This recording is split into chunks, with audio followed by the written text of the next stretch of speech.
భవన నిర్మాణం, నిత్యావసరాలు, రైల్వే రవాణా, రెవెన్యూ, క్రీడలు, దేవాలయాలు, ఎందెందు వెతికినా అందందే కలదు.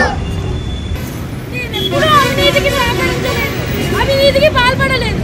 మరి నాకేమిటి సంబంధం, నాకేమిటి నష్టం?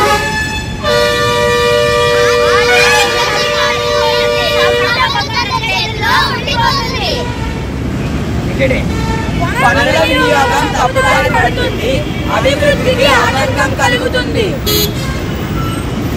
ఆరోగ్యం, విద్య, మూల విధానాలు పాడవుతాయి, ప్రజాస్వామ్యం కలగిలగడుతుంది.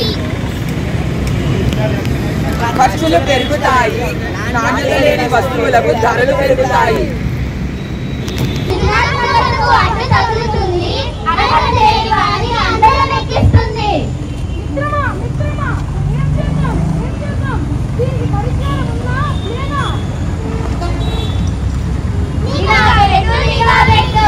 సామాన్యుల శక్తి ఏంటో చూపెట్టు, నిఘా పెట్టు, నిఘా పెట్టు, సామాన్యుల శక్తి ఏంటో చూపెట్టు.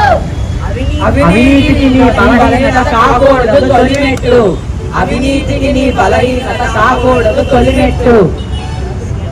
దేశం అభివృద్ధి చెందాలంటే అవినీతి అంతం కావాలి, అవినీతి అంతం కావాలంటే అది మనతోనే మొదలవ్వాలి. మన ఉమ్మడి బాధ్యత, నిఘా మన ఉమ్మడి బాధ్యత, నిఘా మన ఉమ్మడి బాధ్యత. తిలకించండి కనులారా, రండి రండి ప్రజలారా, తిలకించండి కనులారా, రండి రండి ప్రజలారా, తిలకించండి కనులారా, రండి రండి ప్రజలారా, తిలకించండి కనులారా. ప్రజలారా చూడండి, నిజాయితీ యొక్క శక్తి ఏంటో చూడండి. అందరూ అవినీతి పరులు కారు, అందరూ అవినీతి పరులు కారు, అందరూ అవినీతి పరులు కారు. అప్రమత్తంగా ఉండేవారు అవినీతికి పాల్పడరు, అప్రమత్తంగా ఉండేవారు అవినీతికి పాల్పడరు, అప్రమత్తంగా ఉండేవారు అవినీతికి పాల్పడరు. అప్రమత్తంగా అంటే తప్పుని ఆపడం, నిజాయితీగా పనిచేయడం. అప్రమత్తత అంటే తప్పుని ఆపడం, నిజాయితీగా పనిచేయడం.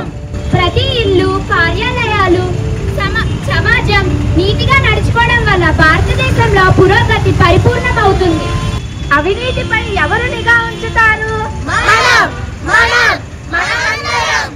అవినీతిపై ఎవరు పోరాడతారు?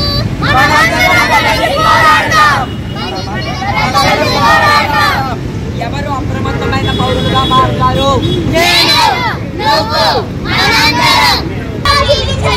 భారతదేశాన్ని అభివృద్ధి చేయండి. నిఘా అంటే కార్యాలయాల్లోనే కాదు, అది మన వైఖరిలో ఉండాలి.